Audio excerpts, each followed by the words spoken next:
Black NBA legends who gave up their children for crazy reasons.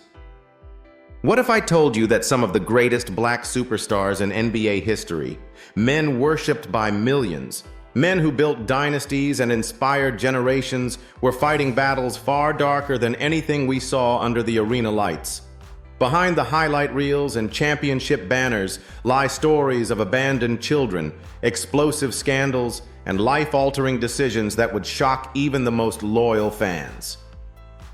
Tonight, we're pulling back the curtain to reveal the side of NBA greatness no one wants to talk about. Before we dive in, make sure you subscribe to Legends of Black Excellence, because this is where the truth finally comes out. Larry Johnson.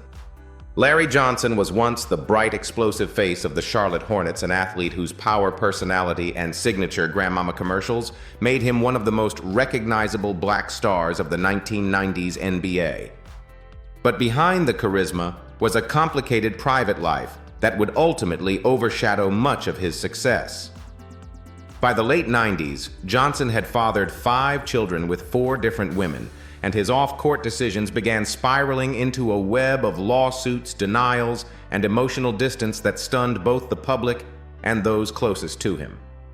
What made his story so striking was not just the number of children involved, but the extraordinary reasons and circumstances that pushed him to step back from their lives, reasons that ranged from fear and pressure to outright avoidance. One of the earliest and most painful examples came from Angela Jeffries, a former flight attendant who gave birth to their daughter, Gabrielle Tyler, on the very same day Johnson signed his massive $84 million contract extension.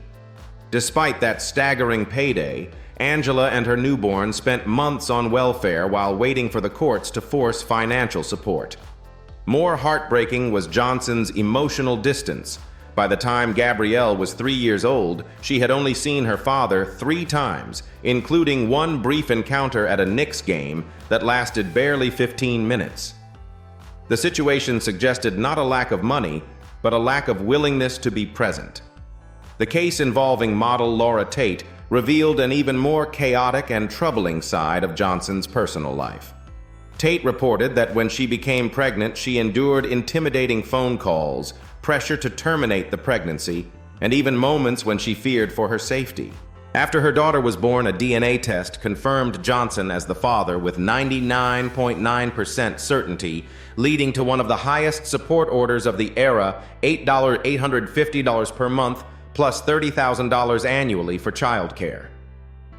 As lawsuits mounted, Johnson's finances collapsed. By 2015, he owed close to $900,000 in unpaid support and filed for bankruptcy, citing over $120,000 in arrears. In a highly unusual settlement, Johnson ultimately transferred an $800,000 Las Vegas home and $55,000 in cash to clear his largest debt. Yet even amid these controversies, not every mother painted him as a villain. One publicly defended him, insisting he was not a deadbeat and had met his responsibilities toward her child. This contradiction captures the true complexity of Larry Johnson's story, a legendary black NBA star who, for a mix of emotional turmoil, personal misjudgment, and overwhelming pressure, stepped away from some of his children while remaining present for others. His legacy serves as a haunting reminder that even heroes on the court can find themselves lost when the game shifts to fatherhood. Chris Bosh. Chris Bosh's rise from Toronto Cornerstone to Miami Heat. Hall of Famer made him one of the most respected black stars of his era, polished, intelligent, and admired for his professionalism. Yet away from the cameras, he was locked in a long, emotionally draining battle that almost never showed up in the box score. His relationship with Allison Mathis, the mother of his daughter Trinity, turned into a years-long court fight that laid bare the gap between public image and private reality. The core question was never just money. It was what kind of role Bosh would or wouldn't play in his daughter's life. Mathis claimed that during her pregnancy, especially when complications arose, Bosh drifted away and cut back support right when she needed it most. She sought sole custody and painted a picture of a man more focused on his NBA career than on the child they shared. Bosh pushed back hard. Through legal filings, he showed he had been sending $500 per month voluntarily before any judge ordered him to do so. His lawyers argued the conflict had become so bitter that the only option was to sort everything out through the courts, and they successfully fought to keep the case in Texas, rather than allowing it to be tried in Maryland. As Bosch joined the Miami Heat and helped build a dynasty, the family dispute simmered alongside his success. Mathis argued that his move to Florida and his growing income should mean a dramatic increase in support. Bosch answered by documenting additional contributions, a $250,000 lump sum payment, full medical and dental insurance, preschool tuition, extracurricular fees, and money set aside for college. A Texas judge eventually decided that the existing level of support was enough, and by 2014, both sides were steered into mediation, finally reaching a settlement after about 4 years of grinding litigation. But even that resolution didn't end the story. In 2018, Mathis returned to court arguing that Bosch's relocation to Los Angeles placed an unreasonable travel burden on Trinity and interfered with her schooling. Bosch responded by accusing her legal team of inflating fees over a period of years. Today, he is often seen as a devoted family man with his wife Adrienne and their 4 children, speaking warmly about being a dad. Still, the long, messy history surrounding Trinity remains a vivid example of how even a celebrated NBA legend can find his toughest battles not under bright arena lights, but in the shadows of custody orders and court dates. Royce White. Royce White entered the league as a first-round pick with real promise, a strong, gifted black forward who seemed poised for a long NBA career. Instead, his battle with anxiety and fear of flying turned him into a symbol of how the league handles mental health. He spoke out boldly, refused to compromise on his treatment, and soon found himself out of the NBA after barely stepping onto the floor for the Houston Rockets or the Sacramento Kings. But while the cameras focused on the clash between player and team, another quieter conflict was building in the background, one involving courtrooms' unpaid support and children left waiting for stability that never quite arrived. When Royce's NBA checks stopped, the child support system didn't. His original obligation had been calculated as if the rookie contract would roll on for years. Garnishments were set at roughly $5,000 a month, a number that made sense only if he kept earning like a full-time pro. When that didn't happen, he didn't move quickly to get the order modified, and the old amount kept piling up on paper. By the time courts in Minnesota and counties like Ramsey and Cottonwood revisited his cases, there were already arrears large enough to trigger contempt findings, one file alone showing past due support climbing past $100,000. Judges gave him chance after chance, issuing suspended jail sentences and strict payment plans instead of locking him up outright.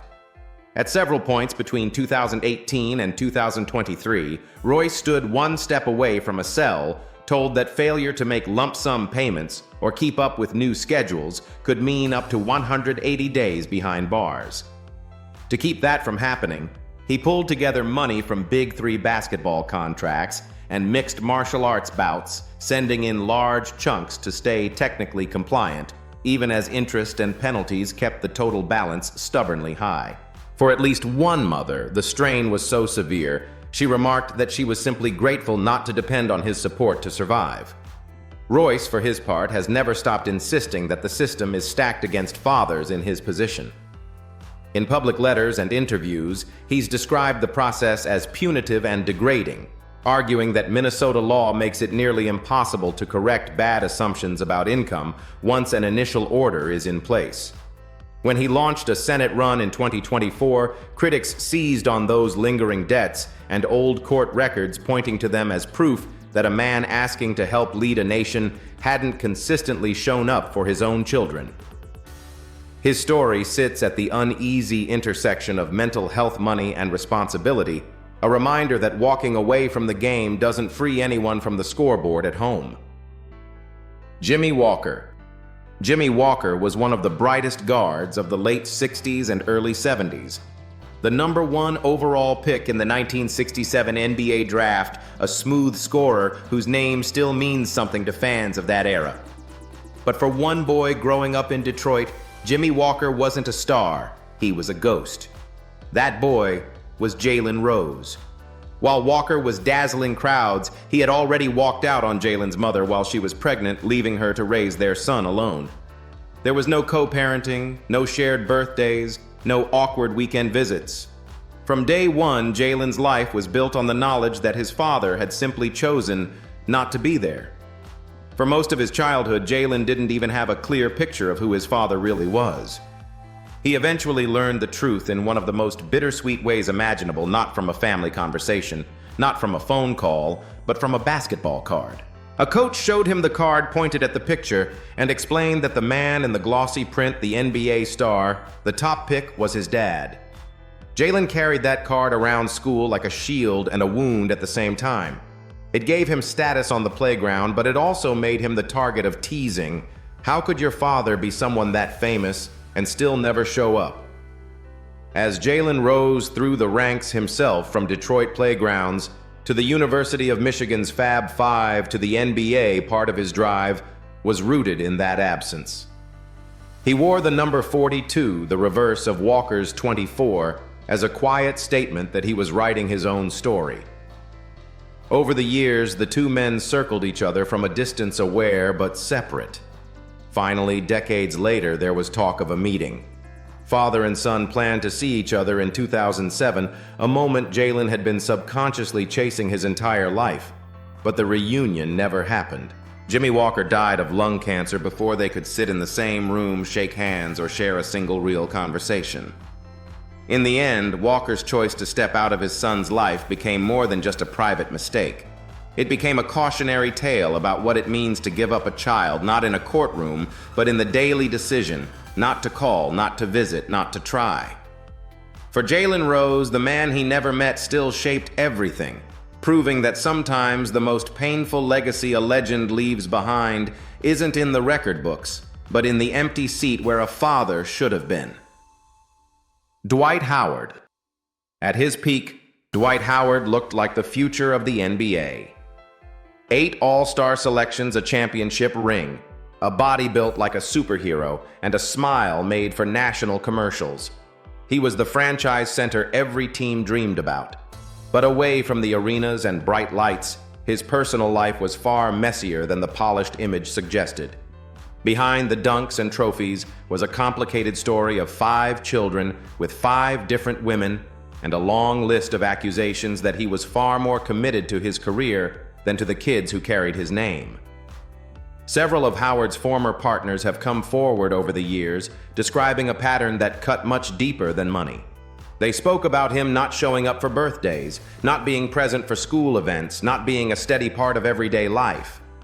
To them, the issue wasn't just how big the checks were, but how rarely he was actually there. One of the most shocking claims involved his move to slash child support from a staggering $112,000 a month down to around $3,000, using teams of lawyers and legal maneuvers that left at least one mother feeling outgunned and blindsided. From her perspective, it looked like a superstar trying to win against the mothers of his children rather than simply raising his kids. The controversy deepened in 2014 when one of his sons was found with bruises, and a claim surfaced that Dwight had disciplined him with a belt.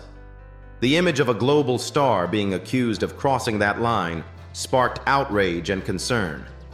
Howard admitted to using physical discipline, pointing to how he was raised, but ultimately authorities chose not to bring charges. Legally, the case was closed. Emotionally, for many people watching and for those involved, it never really was. It became part of a larger narrative about power parenting and where the line sits between old-school discipline and unacceptable harm. Through it all, Dwight has rejected the label of deadbeat dad. In interviews, he insists he has always taken care of his children, talks about times one son lived with him full-time, and acknowledges he's far from perfect, but not the villain social media paints him to be. That tension between how he sees himself and how some of the mothers describe him sits at the heart of his story. For fans, it's a jarring reminder that a man can dominate the paint, control the air above the rim, and still lose his grip on the most important role he'll ever have, being a father his children can truly count on. Jason Caffey. Jason Caffey's NBA story reads like a dream on paper, a powerful forward, 2 championship rings with Michael Jordan's Chicago Bulls, and tens of millions of dollars earned by the time his career wrapped up. But while the banners were going up in Chicago, a very different story was taking shape off the court. Kaffee fathered 10 children with 8 different women, and as the years went by, that growing family turned into a financial and emotional responsibility he simply didn't keep up with. Instead of building a stable life around those kids, he drifted often, keeping his distance while the bills and the resentment piled higher and higher. By the mid-2000s, the numbers told a brutal truth. Court records showed more than $300,000 owed in unpaid child support spread across multiple mothers and multiple states. The support orders had been set when he was earning peak NBA money, but after his playing days ended and his income dropped, he didn't adjust quickly or consistently enough. Rather than facing the problem head-on, he spent years dodging calls, missing payments, and rarely seeing some of his children. In 2007, the pressure finally crushed his finances. He filed for bankruptcy, listing child support as one of his primary debts, a stunning fall for a man who had once shared a locker room with legends. The legal system didn't just shrug and walk away. In 2008, Kaffee was arrested for failing to pay support, a low point that made headlines and forced him to confront what his choices had done to others. It wasn't just about dollars and cents. It was about birthdays, missed promises broken, and mothers left to carry the full weight of raising his kids. For a time, he became another cautionary tale, the retired pro who burned through fortunes and left a trail of broken relationships behind him. But Kaffee's story didn't end there. In later years, he sought therapy to understand why he'd chased validation through relationships and fatherhood he wasn't ready for. He helped write a book and began speaking publicly about the consequences of his actions, especially to young men tempted to follow the same path. On stage, he doesn't pretend to be a hero. Instead, he points to his own mistakes and tells audiences plainly, "Don't be like me. Your children need more than your name and your money. They need you to show up." Karl Malone. Karl Malone's on-court resume is almost unmatched. Hall of Famer, 2-time MVP, 3rd all-time leading scorer, the mailman who always delivered for the Utah Jazz. Yet there's a part of his life that has nothing to do with pick and rolls or playoff runs, and it has followed him for decades. Long before he became an NBA icon, Malone fathered children under circumstances that would later shock fans and stain his legacy, especially within black communities that had once embraced him as a hero. The most disturbing chapter centers on Gloria Bell, a 13-year-old girl from his hometown of Summerfield, Louisiana. When Malone was a 20-year-old college player at Louisiana Tech, Bell gave birth to their son Demetrius, often spelled Demetrius Bell. Bell's family did not pursue criminal charges, but they did file a paternity lawsuit in the mid-1980s, asking Malone to pay around $200 per week in support. Blood tests reportedly showed a greater than 99% chance that Malone or a brother was the father. Malone initially refused to respond to the suit, and an out-of-court settlement was eventually reached as a lump sum with no ongoing monthly payments. For most of Demetrius's childhood, there was little meaningful contact, and he grew up essentially without a father, even as that father became one of the most famous athletes in America. A similar pattern played out with another family. Malone had fraternal twins, Daryl and Cheryl, with his high school girlfriend Benita Ford when they were both about 17. He was present at the hospital when they were born, but then he disappeared from their lives as he chased his basketball career. Years later, Ford brought a paternity case. Once again, it ended in a confidential settlement, and for a long time, Malone did not publicly acknowledge the children. Only in the late 1990s, after tabloid stories exposed the lawsuits, did he begin to accept them visiting the twins and gradually building a relationship. Cheryl would go on to become a 3-time WNBA champion, often asked about the complicated relationship with her famous father. In later years, Malone and Demetrius Bell also began to repair their bond. Around 2014, they went on a hunting trip together, and by 2018, Bell said they were talking and texting nearly every day. Malone has admitted in interviews that he didn't handle it right, and that time lost with his older children can never be recovered. For many fans, especially older black viewers who watched him dominate the 90s, his story is a painful reminder you can be relentless about stat lines and still walk away from your most important responsibilities, only realizing decades later what that distance has cost. Greg Minor. Greg Minor came into the league as a promising wing for the Boston Celtics, but his name would later be remembered less for what he did on the parquet floor and more for what happened after he left it. During and after his time in Boston, he was in a long relationship with Celestine Rowan, with whom he had at least 3 children, Kira, Greg Jr., and Khaled. When that relationship ended in the mid-1990s, Minor didn't just move out, he effectively moved away from his role as a father. Court documents and counselor reports later described a man who stopped visiting the kids altogether, and over the course of years picked up the phone only once to call his son on a birthday. The emotional abandonment was compounded by a series of financial decisions that made life even harder for Rowan and the children. In 1995, Minor was initially ordered to pay about $2,000 a month in support, an amount that reflected his early career earnings. But when he signed a 5-year $12.5 million contract, that figure exploded to roughly $30,000 per month. Instead of adjusting and working out a stable plan, he fought the increase demanded genetic testing, despite having been present at 2 of the births, and let the conflict drag on. DNA results simply confirmed what everyone already knew: he was the father. Eventually, the court lowered the payment to $7,860 a month, with more than half directed into a trust for the children's future rather than his ex's immediate household. One of the most painful episodes involved a house that was supposed to represent a fresh start.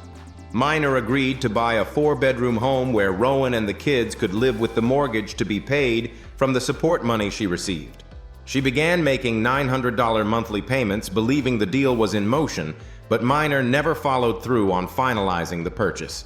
When the arrangement collapsed, she and the children were forced out and ended up back in her mother's small 2-bedroom place in a rough neighborhood, the very kind of environment Minor had once sworn he'd keep his kids away from given his own upbringing. By 1998, Greg Minor's story had become emblematic enough to land him and his young son on the cover in Sports Illustrated's Where's Daddy feature, about absentee fathers in professional sports. For many older fans who saw that article, he became a symbol of a deeper problem: talented athletes who fought hard for contracts and status, but walked away from their own children when the pressure, the money, and the personal responsibility collided. Shawn Kemp. Shawn Kemp was once the beating heart of the Seattle Supersonics, a soaring, high-flying forward whose dunks shook the rim and ignited crowds all over the league. In the 90s, he was a symbol of raw talent and Showtime basketball, a black star who seemed larger than life every time he stepped on the floor. But away from the roar of the Key Arena, his personal life was far more complicated. Kemp fathered 7 children with 6 different women. Some reports and rumors push that number even higher, and the responsibilities that came with those relationships followed him long after his playing days ended. Unlike many names dragged into headlines for unpaid support, Kemp developed a reputation for actually paying what the courts ordered. The problem was how much that added up to. As his career declined and NBA checks stopped rolling in at the same rate, the combined support obligations stayed sky high. By around 2015, estimates suggested he was on the hook for more than $100,000 a month in support across his various children.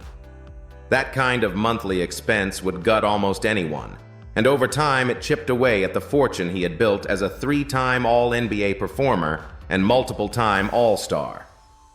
What had once been generational wealth turned into a constant balancing act between past earnings and present obligations.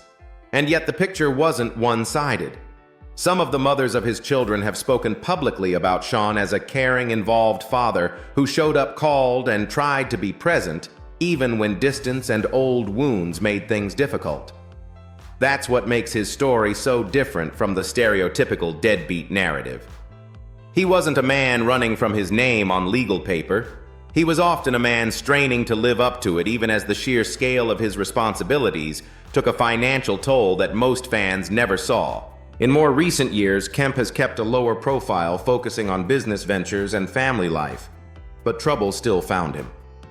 In 2025, he was sentenced to 30 days of electronic home monitoring after a shooting incident that briefly brought his name back into the headlines, not for a dunk, but for a courtroom outcome.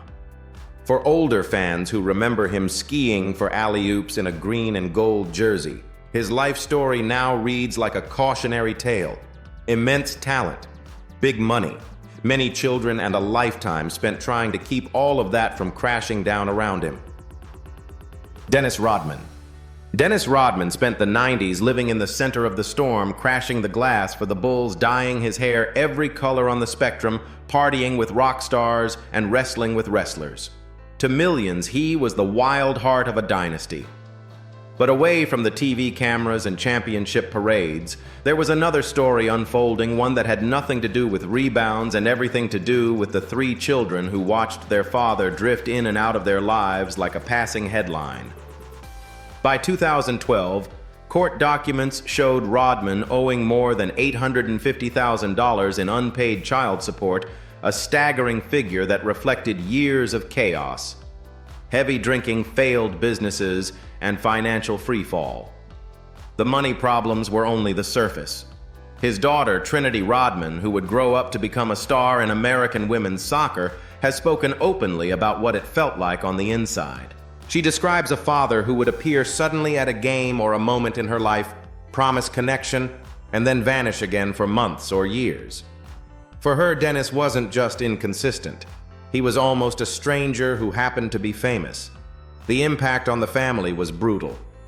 Trinity has talked about stretches when she, her brother, and their mother were effectively homeless, living in a car and cheap motels after Rodman walked out and the financial support collapsed. While he partied and stayed in the public eye, they scraped by trying to build a stable life with almost no help from the man the world recognized instantly. When he did resurface, like his surprise visit to one of her matches, it brought more confusion than comfort. After that appearance, she says communication went dead again, and the pattern repeated: a dramatic entrance, then a long, painful silence. In later years, Rodman tried to make amends in the only way he knew how, publicly. He apologized, saying he hadn't been the father he should have been, and expressed love for his children. Trinity's response was stark. In private and in interviews, she made it clear she was done, that the emotional cost of hoping for change had become too high. The tragedy runs even deeper when you realize Dennis himself was the child of an absent father, a man reported to have dozens of kids and little real presence in any of their lives. That generational loop, abandoned child becomes absent parent, is the quietest, saddest part of his legacy. A reminder that no amount of rings or headlines can repair the years a child spends waiting for a dad who never truly comes home. Julius Erving Dr. J. Julius Dr. J. Erving was one of the most captivating figures the NBA had ever seen, an artist in midair whose dunks seemed to defy physics and whose grace made him a global icon. But while Erving was rewriting basketball history, he was also keeping a deeply personal secret that would eventually emerge decades later. During the late 1970s, while married, he had an affair with sports writer Samantha Stevenson, which resulted in the birth of their daughter, Alexandra Stevenson, in 1980. For years, Alexandra grew up with no relationship to her father and no public acknowledgement of who he was. The story stayed hidden, protected by Erving Stevenson, and a carefully guarded silence that left Alexandra to navigate her identity on her own. Her connection to Erving surfaced in the public eye in 1999, when she made a stunning run to the Wimbledon semifinals at just 18 years old. Reporters began digging into her background, and the decades-old secret finally broke open. Erving confirmed that he was indeed her father, but by then Alexandra had already lived an entire childhood without him. No visits, no calls, no shared milestones. In interviews, she has described the emotional distance without bitterness, explaining that she and her mother formed a tight bond that carried her through years of whispered questions and private hurt. Even so, her rise to stardom forced the world to confront a side of Dr. J that he had spent much of his life keeping off the record. Despite the public fallout, Alexandra approached their relationship cautiously, but without anger. In 2008, after she was already a professional tennis player, she and Irving met for the first time. It wasn't a dramatic reunion, just a quiet, personal moment between two people connected by blood, but separated by decades of silence. Their relationship since then has remained private, shaped on her terms, rather than the spotlight's demands. For Irving, it marked a rare instance where the man behind the legend had to face the consequences of choices made long before his daughter ever picked up a tennis racket. The story of Julius Irving and Alexandra is less about scandal and more about the emotional cost of absence, the years a child spends wondering why their father isn't there, and the years a father spends avoiding the truth. For many older fans who watched Dr. J soar above the rim, it remains a reminder that even the most graceful athletes can leave behind shadows their children are forced to grow up inside. Scottie Pippen. Scottie Pippen became a global superstar as the silent assassin beside Michael Jordan, a six-time champion, and one of the greatest two-way players the league has ever seen. But while his composure and discipline defined his on-court identity, his private life told a far more complicated story. One marked by paternity disputes, strained relationships, and years of legal tension with women who claimed he stepped away from his responsibilities as a father. Behind the polished image of a championship legend was a man fighting battles that never made it into the last dance. One of the most public conflicts involved Yvette de Leon, the mother of his daughter, Sierra. Their relationship ruptured in the early 90s, and when Sierra was born, Pippen initially denied being her father. The dispute escalated into a paternity suit that forced DNA testing, which confirmed he was in fact the biological parent.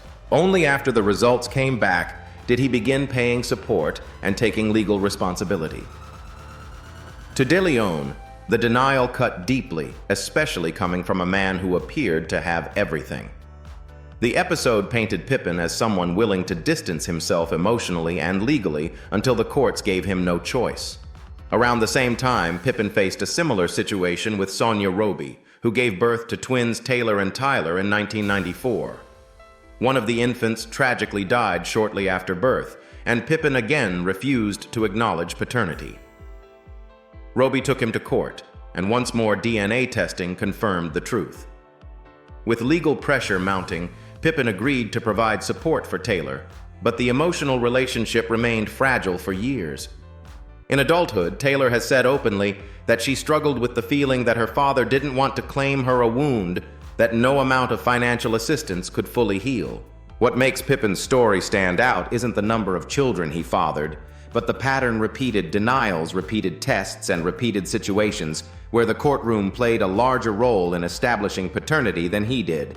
For a man celebrated for his loyalty to teammates and his dedication to the game, the contrast was stark. His legacy as a basketball icon will always shine. But for several of his children, the story is also marked by the memory of a father they had to fight to be recognized, by a reminder that even legends can falter when the arena lights go out. Anthony Edwards. Anthony Edwards burst onto the NBA scene as a young, explosive guard for the Minnesota Timberwolves, quickly being hailed as one of the league's next great superstars. His playoff heroics, swagger, and charisma made him a fan favorite almost overnight. But as his profile rose, so did the scrutiny, and away from the court, a very different story began to unfold. Instead of just being talked about for step-back threes and poster dunks, his name started appearing in headlines tied to paternity suits, child support disputes, and accusations that he was running from responsibilities far more serious than guarding an all-star. By the mid-2020s, Edwards was involved in multiple paternity and custody cases with several different women. One of the most public disputes came from a woman who said he fathered her daughter and alleged that he pressured her to end the pregnancy, then cut off contact once she decided to keep the baby. After the child was born, a paternity case was filed. DNA testing confirmed he was the father, and a legal tug-of-war began over which state should handle custody and support. What might have been handled quietly between two parents instead turned into a public legal chess match with filings counters and negotiations playing out under a spotlight. At the same time, reports surfaced that Edwards had other children with other women over a very short span of time, daughters and a son born in 2023 and 2024, each with their own financial and emotional expectations attached. In some situations, he reportedly proposed large lump sum arrangements to cover years of support up front, an unusual move that raised eyebrows and fueled debate about whether he was trying to take responsibility in a creative way or simply trying to make the issue go away. In others, he is said to have argued that the mothers were underemployed and that requested monthly amounts were too high, even as his own NBA earnings and endorsement deals climbed. What makes his story so unsettling, especially for older fans who've seen this pattern before, is the familiar shape of it all. A gifted black star still early in his career, already surrounded by a maze of court dates, lawyers, and children who will grow up reading about their father's choices online. Anthony Edwards is still young enough to rewrite his off-court legacy, to move from conflict to commitment. But for now, his name sits in an uncomfortable place, idolized on the hardwood, questioned in the homes where his children are being raised, and serving as the latest reminder that talent can't dribble past the duties of fatherhood. Anthony Edwards' rise to NBA superstardom has been breathtaking, but his off-court challenges continue to raise difficult questions about responsibility, maturity, and the pressures young athletes face.